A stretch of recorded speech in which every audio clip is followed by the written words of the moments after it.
घराचं वातावरण आधीसारखं नॉर्मल छान होताना बघायचं. प्लीज आईबद्दलचे विचार बदलायचा प्रयत्न तरी कर. आणि जमलं तर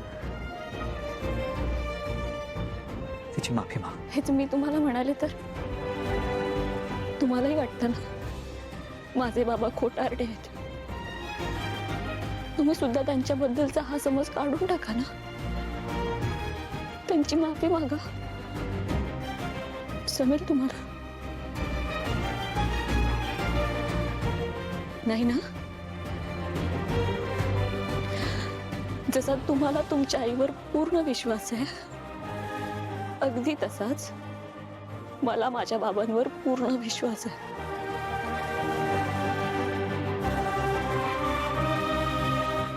काय कराल बरं तुम्ही? काय करू शकता तुम्ही तिघं? हा, तुम्ही वडापावची गाडी टाकता का? बघ ना, हे बघ, स्वतःच वडापाव करायचे आणि स्वतःच खायचे. चालेल?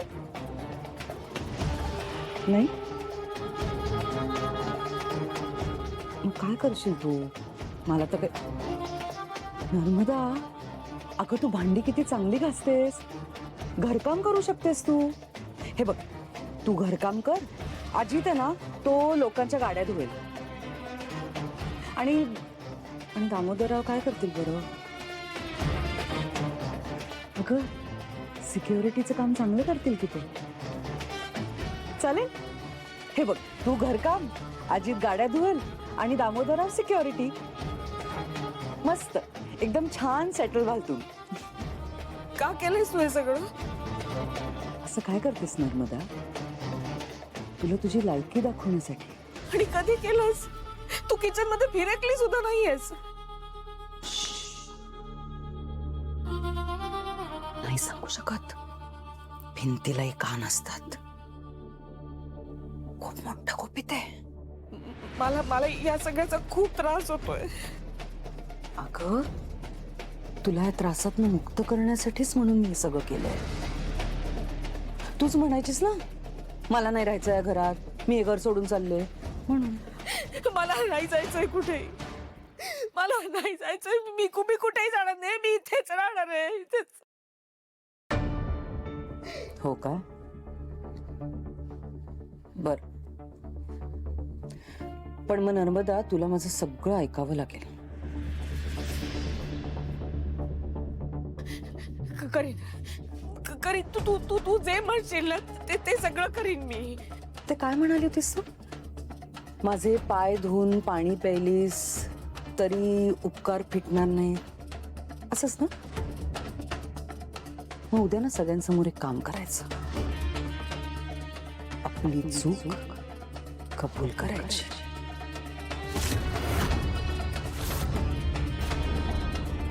आणि सगळ्यांना सांगायचं की माझ्यावर सूड उगवण्यासाठी तू लाडूमध्ये टाचण्या टाकल्या.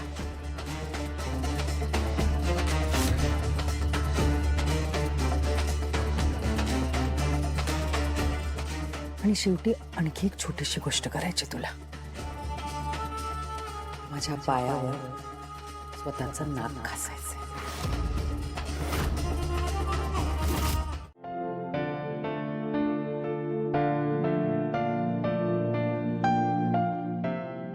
दादासाहेब, तुम्हाला काय वाटतं यावेळी महानगरपालिकेत कुणाची सत्ता येईल? दादासाहेब,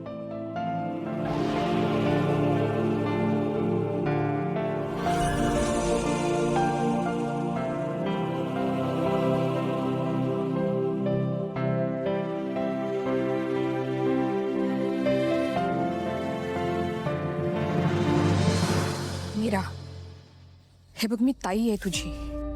माझ्याशी जर भांडलीस ना तर नुकसान आपल्या दोघींचंही आहे. मी सांगते त्याचा जरा विचार कर.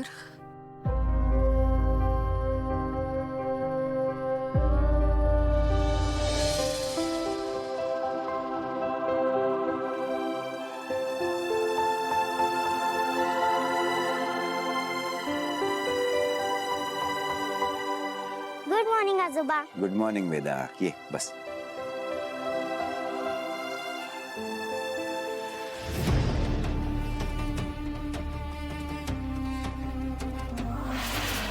क्री क्री दश दशोम बंध बंध फट स्वाहा. नर्मदा, एकदा का तू माफी मागितलीस की मग सगळ्यांना पेढा भरवते.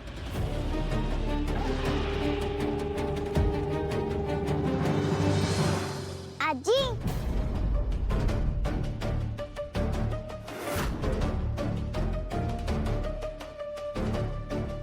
आजी आली. आई ये बस. नाही बस अथर्व, आजी कुठे गेली होतीस तू? देवळात गेले होते बाळा.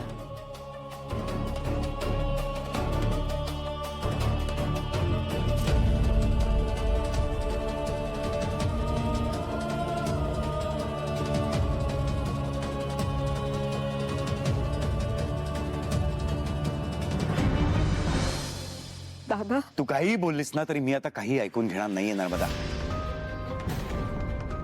माझा निर्णय अंतिम आहे.